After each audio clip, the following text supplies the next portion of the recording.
Hello and welcome to the news on NTA International. I am Chinenye Nwoye. First, let's bring you the headlines.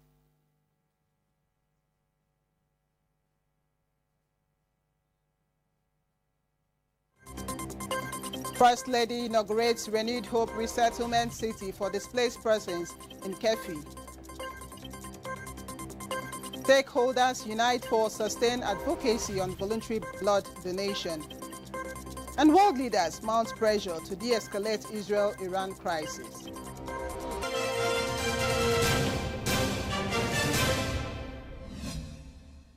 Many thanks for joining us. One city at a time, Nigeria is implementing comprehensive inclusion of displaced members of the society, their resettlement going hand in hand with empowerment and scale acquisition. Nigeria's First Lady Oluremi Tinubu said this while inaugurating the renewed Hope Resettlement City, Yakande community in Kefi, Nasarawa State for displaced persons. We'll bring you details of this report in our subsequent bulletin. And as Nigerians mark another World Blood Donor Day, the First Lady Oluremi Tinubu wants Nigerians to work in solidarity to strengthen health systems and respond to global health challenges. Basi Itaiba reports that the Vice President's wife, Nana Shetima, who represented the First Lady, was the 2025 first-time donor. Give blood, give hope, together we save lives, is the theme of this year's Blood Donor Day, observed annually on the 14th of July to create awareness on the critical need for safe blood and blood products. I hope this marathon will be the beginning of a movement where voluntary blood donation becomes a norm in every Nigerian community. It is a call to action, a reminder of our shared humanity, a promise that by giving small part of ourselves, we can offer someone else's life a chance to live. The team strongly encourages more people to all over the world to become regular donors. After several years of the celebration, what has changed in Nigeria in terms of blood safety? I think what has really changed now is the sensitization and the orientation of people towards blood donation. We and the agency, from our records, we have witnessed that in the last 6 months, due to the new interventions we have had a turnout of more and more donors every day. And there's this attitude before that female rarely donate, because some people feel female should not donate. But we have made people realize that there's no difference between gender in terms of donation. Nathan John, the highest blood donor, who has donated for 84 times, has this to say. It's been wonderful because it's one of the gifts I give to somebody who is in need that will not be able to pay me back. Or I don't even know the person that will, you will take the transfusion. And each pint that I donate like this, it takes 3 lives to be saved. The day was also used to celebrate regular donors. Basi Taipa, NTA News. And still on blood donation, every drop you give is a gift of life. Blood cannot be manufactured. It must come from those who care. Those were the words of the President, Nigerian Air Force Officers' Wives Association, NAFOWA, Rekia Abubakar, to commemorate the World Blood Donor Day 2025. The Defense correspondent Olajide Bello reports. Compassion took flight at the Nigerian Air Force Base as the Nigerian Air Force Officers' Wives Association, NAFOWA, led a powerful campaign in commemoration of World Blood Donor Day. I met Ruth Pitiko, a nurse who is also a constant blood donor. She explains the joy she derives knowing fully well that she has saved lives. Because you can never tell. It may be your loved one that will be on the street and needed blood. If only you had donated blood and there's a blood in the blood bank, it will save that life. Antonia, before the sensitization, had a different perception to blood donation. I'm very grateful for this lecture because I've never had to donate blood, but I've seen reasons to donate blood. For NAFOWA, the belief is that every effort to protect life is noble, and blood donation, though silent and simple, is one of the most powerful gifts anyone can offer. That is why we've taken this step to not only raise awareness, but to explain the process and encourage more members of our community to embrace this vital act of service. People think if they donate blood, they will keep it even after like 1 year or like 5 months it can be used. No. The shorter the duration you keep the blood, the better. From raising awareness to saving lives, NAFOA reminds us that safe blood saves lives. Be a donor, be a hero. Olajide Bello, NTA News. The federal government is set to initiate a breed improvement program and pasture cultivation center at the historic Wawazange Grazing Reserve in Gombe State. Minister of Livestock Development Idi Mukhtar Meha revealed this when he undertook a facility tour at the grazing reserve, reiterating commitments to transform the livestock industry in line with the Renewed Hope agenda. Yusuf Jika reports. The historic Wawazange Grazing Reserve in Gombe State has a total landmass of 1,144 hectares with potential to house thousands of herders and provide large-scale business opportunities to industry players despite challenges of infrastructure. This place has been here for over 55 years. The biggest challenge in Wawazange is water availability. The visit is to acquaint the Minister of Realities on ground and activate necessary mechanisms to upgrade and optimize facilities for greater productivity and large-scale commercial drive. Other infrastructure to receive attention of the Renewed Hope agenda and the grazing reserve were school, primary health care, veterinary clinic, road network, among others, to provide an enabling environment for breed improvement and pasture cultivation in the grazing reserve. Wawazange should come back to life. We are going to use Wawazange as one of our breed improvement centers, as one also area we are going to encourage massive pasture cultivation, so that any grazer, any farmer, any animal rearer that comes here will have no need again to migrate out of Wawazange. We did a design on canalization of water because the main issue in this grazing reserve is water. Whatever investment you will do here, if you didn't solve the issue of water, you will have problem. Highlight of the visit was the inspection of the ongoing rehabilitation of one of the dams being carried out by a livestock productivity and resilience support project. In Gombe, Yusuf Jika, NTA News. And still talking agriculture, the Federal Ministry of Agriculture and Food Security states that President Bola Tinubu's administration is determined to ensure that Nigerians have access to quality and affordable food. This is coming as the ministry clarifies the motive behind the proposed prayers for food security. Musa Baba Aliyu reports.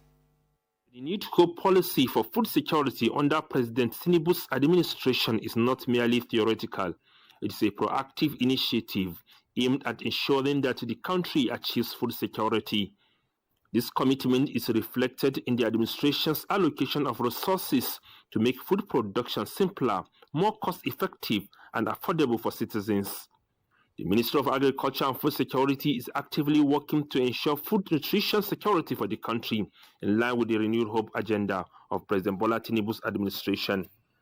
Some of the programs being implemented include the delivery of more than 2,000 tractors under the supervision of the Ministers of Agriculture and Food Security, Abubakar Kyari and Aliyu Sabi Abdullahi. Similarly, more than 2 million bags of fertilizer and other inputs have been distributed to farmers to reduce production costs. What Mr. President has mandated us to do is to see how we can balance between consumer welfare and also farmer welfare. We are concerned about what it will impact on the well-being of the farmer. So we are working on modalities so that we can bring out how we can support farmers and how we can offtake from the farmers. Regarding the purported special prayers organized by the ministry staff, management clarified that this exercise is not an official policy of the ministry. A statement provided to NTA, the ministry explained that the prayer session is an initiative of the Human Resources Department designed to promote staff well-being. Musa Baba Aliyu, NTA News. The Chief of the Air Staff, Air Marshal Hassan Abubakar, has reaffirmed the service's unwavering commitment to civilian protection across all theaters of engagement, underscoring the protection of civilian lives and property as a strategic imperative in NAF's counter-insurgency and counter-banditry efforts. A statement by the Director of Public Relations and Information, Air Commodore Ehimen Ejodame, indicates that Air Marshal Hassan Abubakar tasked the Chief of Civil Military Relations, Air Vice Marshal Ibikunle Daramola, to conduct a high-level strategic engagement with the air component of Operation Fansanyama Sector 2, operating in the Northwest region. He emphasized that NAF operations must consistently employ precision strikes in a bid to sustain public trust, as the enduring trust of the people remains the Nigerian Air Force's most potent force multiplier. The Air Component Commander of Operation Fansanyama Sector 2, Air Commodore Garba Ibrahim Jibia, described the visit as a morale booster and a strong reaffirmation of strategic leadership support from NAF's headquarters. As the Nigerian Air Force intensifies multidimensional approach to national security, blending kinetic operations with non-kinetic initiatives, the continued emphasis on civilian protection, community engagement, and operational accountability remains essential. 16,255 Ondo State indigents are to benefit from the Renewed Hope conditional cash transfer across the state. At the flag-off of the second phase of the President Bola Tinubu initiative in Akure, Governor Lucky Ayodetiwa assured the people of registration of more vulnerable and less privileged households in subsequent phase of the scheme. Paul Omukago reports. Beneficiaries from different communities in Akure South local government area of Ondo State gathered at the council where a total of 1.2 billion naira was disbursed, with each beneficiary set to receive 75,000 naira broken down into 25,000 naira monthly for the next 3 months. Governor Lucky Ayodatiwa, while appreciating President Bola Tinubu for the initiative, described the program as a timely intervention to ease the burden on the less privileged. He reaffirmed his administration's readiness to continue partnering with the federal government on social welfare schemes aimed at addressing social economic challenges in the state. By providing direct cash transfers, we aim to support families in meeting their daily needs. A renewed hope is working when you take care of the people who smiles to the underprivileged.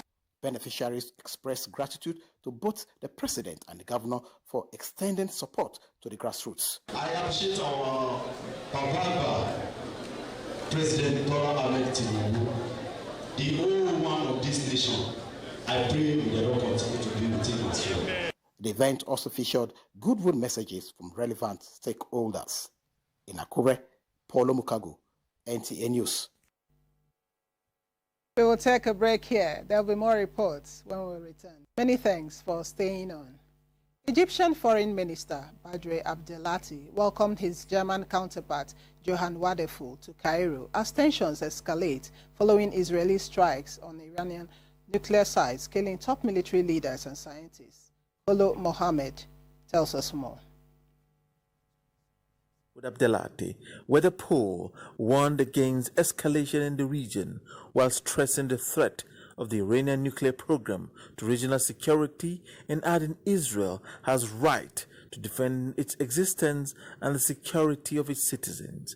He further expressed concern over Israel's military strikes and Iranian retaliatory launch of hundreds of drones towards Israel, calling the development deeply worrying. Abdelati condemned the dangerous and unjustified escalation, warning it could plunge the region into chaos. Has clearly stated its goal to destroy Israel. We will not sit and wait for its intentions to become actions. This is not just a threat to Israel. A nuclear-armed Iran would pose a grave danger to regional and global stability. These strikes appear the most significant attacks Iran has faced since the 1980s war with Iraq. The strikes came amid simmering tensions over Iran's rapidly advancing nuclear program and appeared certain to trigger a reprisal. Kolo Muhammad, NTA News. Following repeated fatal crashes, there has been a call to urgently inspect Boeing 787 planes.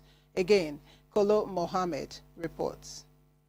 India's Minister of Civil Aviation, Ram Mohan Naidu, held a press conference on the Air India Flight AI-171 crash, which the death toll has risen to 279 people. He said there is a need to do an extended surveillance into the Boeing 787 airplane series. And one important update from the technical investigation which is happening through the AIB is the recovery of the black box yesterday around 5 p.m. from the site. The AIB team believes that this decoding of the black box is going to give a in-depth insight into what would have actually happened during the process of the crash or moments before the crash itself. Early Saturday, Indian authorities retrieved an unidentified object from the wreckage of the Air India passenger jet that crashed into a residential area of Ahmedabad in western India. In other news, a military helicopter in Ecuador dropped hundreds of fake bills over the violence-ravaged city of Guayaquil, each bearing a government phone number aimed at encouraging citizens to report criminals. The fake bills resemble $100 notes and featured red lettering with the messages, "Reward for information," and call 131 toll-free. Ecuador is currently experiencing an internal armed conflict following a surge in violence linked to organized crime, particularly drug cartels. The conflict is particularly between the Ecuadorian government and 22 criminal gangs designated as terrorist organizations. Kolo Muhammad, NTA News. King Charles and Queen Camilla Saturday attended the troop in the Color Parade, marking the monarch's official birthday. The royal couple rode in a carriage in the military procession along the mall and into Horse Guards Parade, where the king reviewed guardsmen on parade. They were joined by members of the royal family, including the Prince and Princess of Wales and their children. The occasion was full of the traditional pageantry. But as the king requested, there be marks of respect to remember victims of the Air India crash, with the royal family in the parade wearing black armbands. The king, who is still undergoing treatment for cancer, rode in the carriage for the second year running, rather than riding on horseback. The ceremony celebrates the king's birthday. Although King Charles' actual birthday is 14th November, monarchs historically have an official birthday for public events. It is a new chapter for engineering excellence in Nigeria, as the Nigerian Society of Engineers, NSE, welcomes 39 fresh corporate members into its Abuja branch. At the induction ceremony, NSE President Margaret Aina Oguntala delivered a firm charge to the new members: uphold integrity, embrace professionalism, and lead with ethical conviction. Justin Bem Uni reports. They have toiled, they have learned, and they have served. And now, 39 engineers from diverse technical backgrounds have crossed a significant milestone: official induction as corporate members of the Nigerian Society of Engineers, Abuja branch. Yes, I do. This isn't just a ceremonial transition. It is a powerful affirmation of their technical competence, years of hands-on experience, and steadfast dedication to Nigeria's engineering landscape. You, as a corporate member of the Nigerian Society, represented by an official delegation, NSE President Margaret Aina Oguntala presided over the induction, urging the new members to raise the bar in all facets of their work. She challenged them to not only strive for excellence, but to stand out on both local and global stages, becoming ambassadors of innovation and responsibility. Let me also make this opportunity to call on our senior engineers to provide mentorship and support to these new members. Whether it is a guidance on career development, assistance in securing job placements, or support with capacity building. As newly inducted members, you are now part of the distinguished community of engineers who are shaping the future of Nigeria. The event also featured an enlightening lecture titled Personal vs. Professional Growth, the Power of Planning for 2025 and Beyond, encouraging the new members to harmonize ambition with strategy as they build their future in the ever-evolving world of engineering. As an engineer that you are today, your tomorrow depends on the steps you take. It's not on the cards that you were dealt. Oh no, who you are and the engineer you become, you cannot blame your parents, you cannot blame your teachers, neither can you blame your senior colleagues. The room was filled with heartfelt congratulations and words of wisdom from senior engineers and special guests who cheered on the new inductees.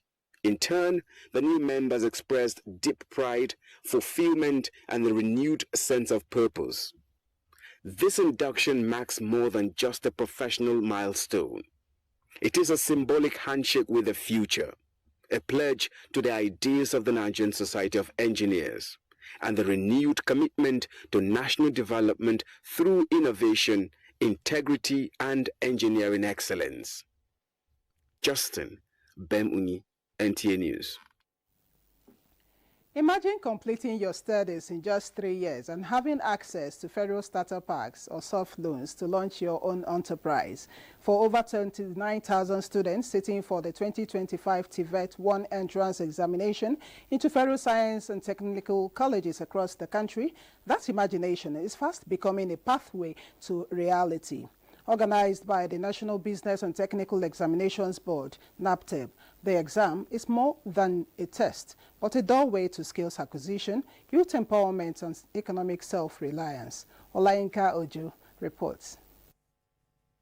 Technical and Vocational Education and Training, TVET, offers more than just a classroom instruction. It delivers a hands-on practical approach to learning, equipping students with industry-recognized credentials and skills that are in high demand in today's job market. Designed to empower students with specialized knowledge across diverse sectors from construction, fashion, hospitality to engineering, TVET Pathway is transforming how young Nigerians prepare for the future. For thousands of hopefuls, this year's entrance examination into Nigeria's 33 federal science and technical colleges is more than a test. It is a stepping stone to personal and economic transformation. Among them is 13-year-old Angel Pius, who dreams of becoming both a caterer and a fashion designer.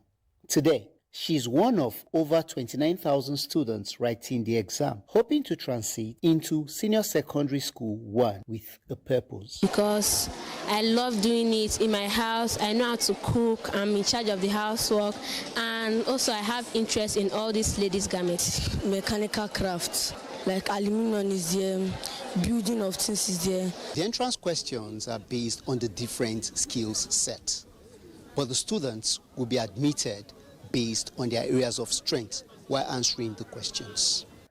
By enrolling in TVET programs, students like Angel will gain industry-relevant skills that open doors to immediate employment and self-reliance. The curriculum is tailored to align with labor market demands, ensuring graduates are ready to hit the ground running. No country succeeds without the artisan, craftsmen, and technicians. They form the backbone of GDP of any nation. No factory, no industry succeeds without this class of people. And again, in Nigeria, we depend so much on paper qualification. That era has gone. But with this group of people, this innovation, this initiative, the Nigerian in no distant time will be able to produce. Then apart from the opportunity it affords parents, being that we are given the privilege that is going to be tuition free, it's another motivation. A bold step in building a future where young Nigerians are not job seekers but job creators. Olayinka Ojo, NTA News. And this is where we end the news on NTA International. Many thanks for watching. I am Chinenye Nwei.